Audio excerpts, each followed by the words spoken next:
Alright, what's up YouTube? So we've been doing quite a bit over here on the farm and welding wise, and trying to get my little welding business going. And got some huge upgrades to the welding business. Not a ton so much the farm, but huge upgrades, and that's what we're going to be checking out here in this video. Kind of going to be talking about a couple other things, and going to be looking at a couple different things I've been wanting to make videos about. Let's get right into it, okay? All right, so this is my SA200 1968 red face. All right, it needs a new faceplate. I'm gonna order one. I'm gonna paint the dials a different color, or buy new ones, chrome or whatever I kind of want to do. I haven't really made up my mind. We've done a ton of work to this machine. This was all, it's still bent and beat up, but this whole thing was like caved in, and I had to beat the dents out and paint it white, and it's all dirty. It was a really ugly kind of color. It was like a real weird looking blue with a darker red, and I didn't like it, so I painted it black and white to kind of match my rig. And black, white, and red is kind of going to be the thing. But anyway, 1968 Lincoln SA200 red face, and we picked up two of these machines, and I've always wanted one ever since I started welding. I always wanted an SA200, and I finally got the opportunity to pick some up. It did not run when we got it, and I actually want to show you guys something really cool that we did with this welder. And I haven't really seen, I've seen a lot of people do the magneto to distributor swaps, but they bought theirs from BW Parts. Well, I'm cheap, I don't do that. Well, I'm gonna have to, but you know, I don't really, I try to go the cheapest route that still works. Right in there, that's just distributor off of a Miller Big 40. Okay, that was much cheaper. I actually got the whole machine and took some of the parts off.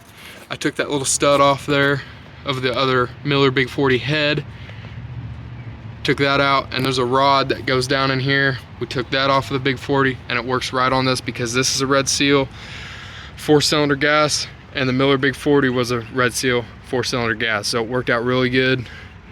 We built this plate here, we bolted it up, we put a seal around here, and it doesn't really, it leaks just a tiny bit, as you can see right there, just a tiny bit, and I've been running it for 3 or 4 days, so it's worked out really good.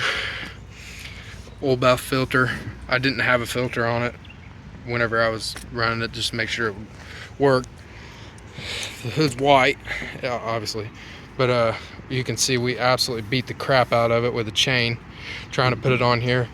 And that's one of the reasons why I didn't get too crazy painting it, because I knew that we would probably mess it up whenever we were putting it on the truck. And I just, you know, I didn't want to have an awesome paint job and then put it on here and be like, oh man, beat the crap out of it with the chain, you know.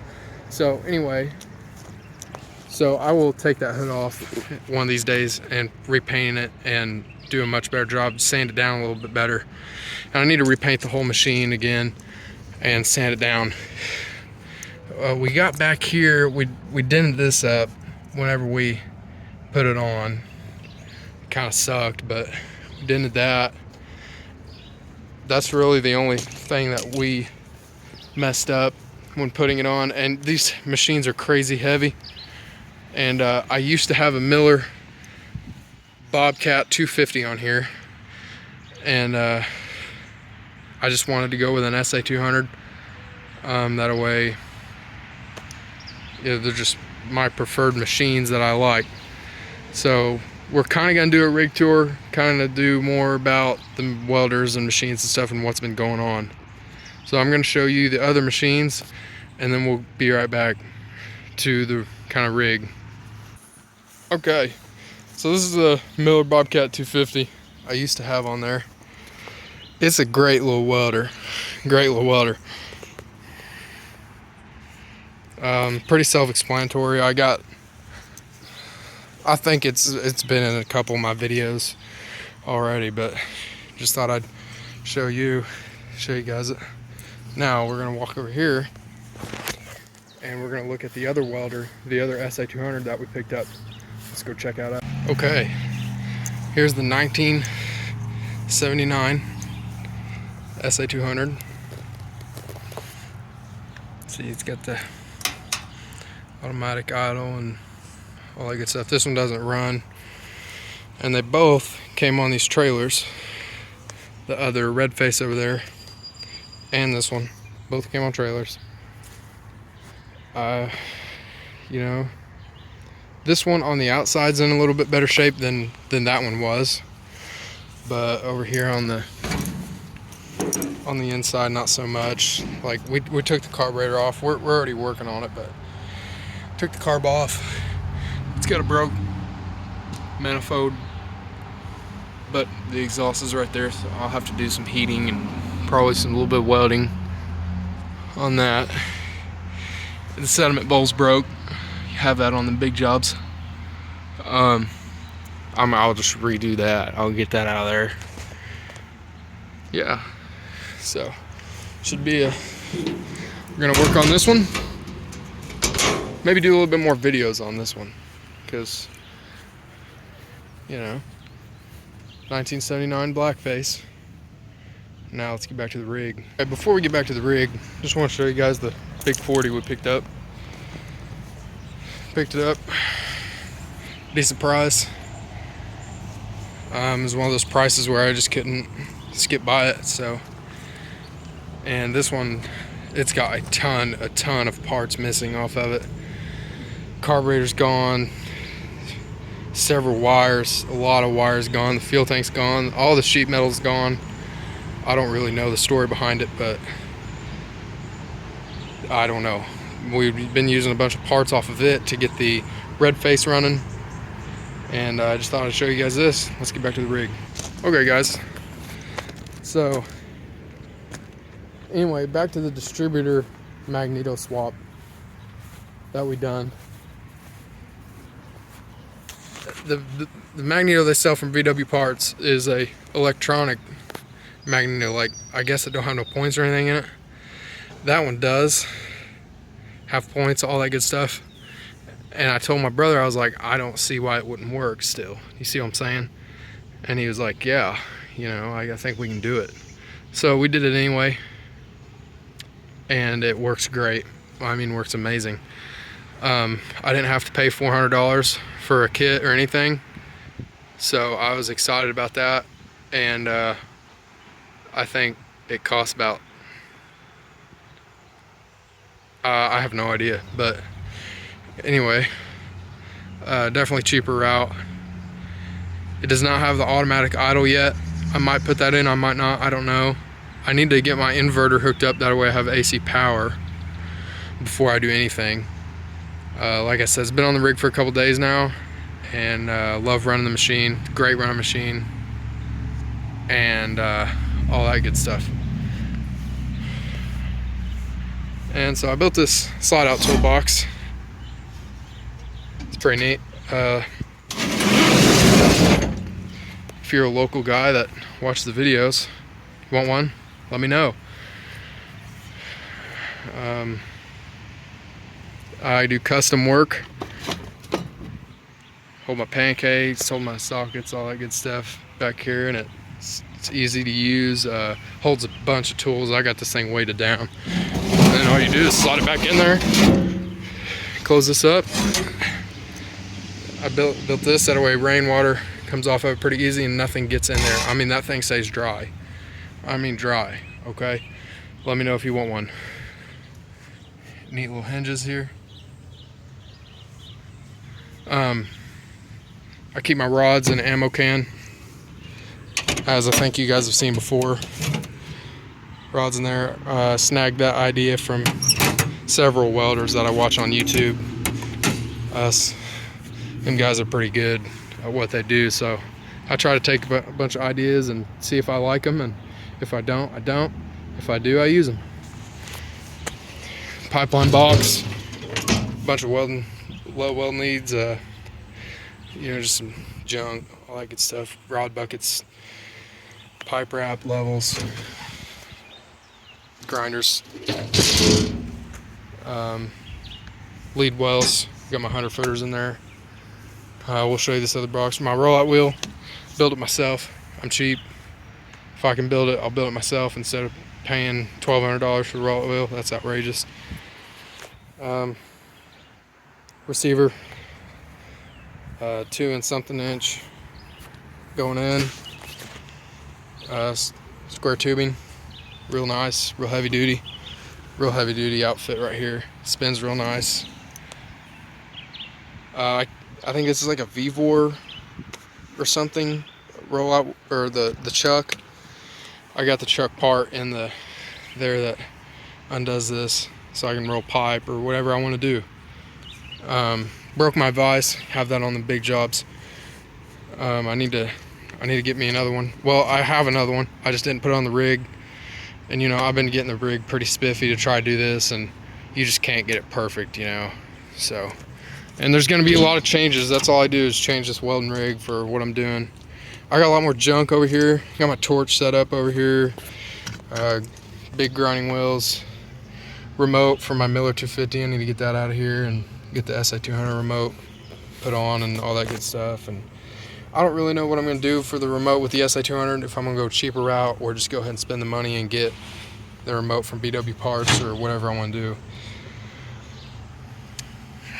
All kinds of stuff.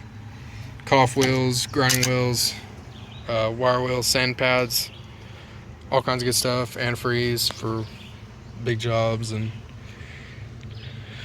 hitches and torches and all kinds of good stuff in here. Propane torch setup, I like it, works for me. You got to do what works for you, okay? Propane's cheaper. I run it, and it cuts really good, and it also heats amazing, okay? And I like it for what I do. It's okay. I might go to acetylene one of these days, but for right now, I'm good. All right, let's fire this bad boy up, okay? All right, I gotta turn this gas on, okay? I just had it running yesterday, so it should fire right up.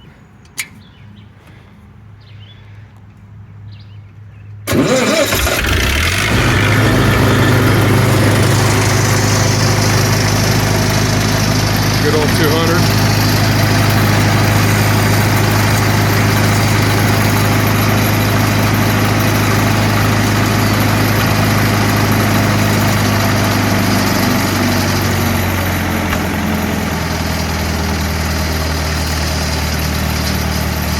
Ignore that rattling sound, that's my lead wells over there rattling.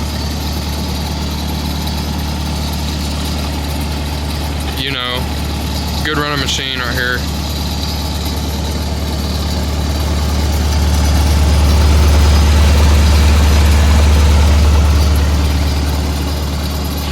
I wish I could just flick it into high idle, but this idle works for me. American flag, you know what's up.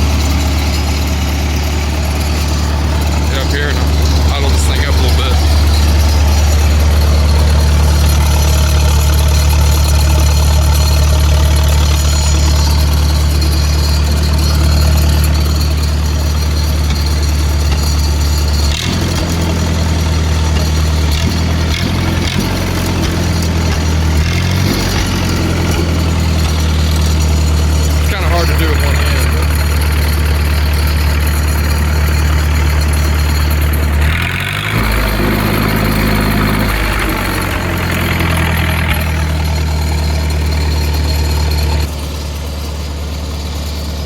Super nice machine. I love using it.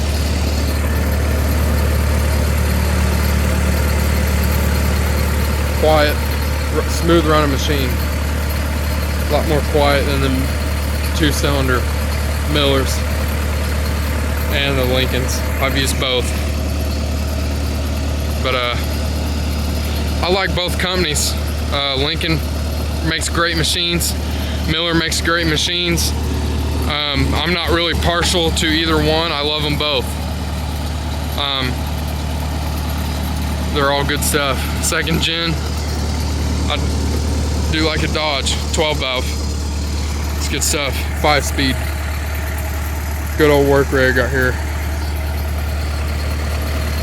I'll have to do some more videos. And I need to get my my inverter put in. That way I can have AC power, because these machines I believe are just DC, and that's fine. So I'll just get me I already bought me the inverter. I just need to hook it up. I just been too lazy to hook it up for a minute because it's kind of a pain in the butt to get in there and mess with the battery cables and all that good stuff. Yeah, guys, hope you guys enjoy the video. Got more videos coming. Might be doing a lot of welding here. Recently on the 1950T, we put that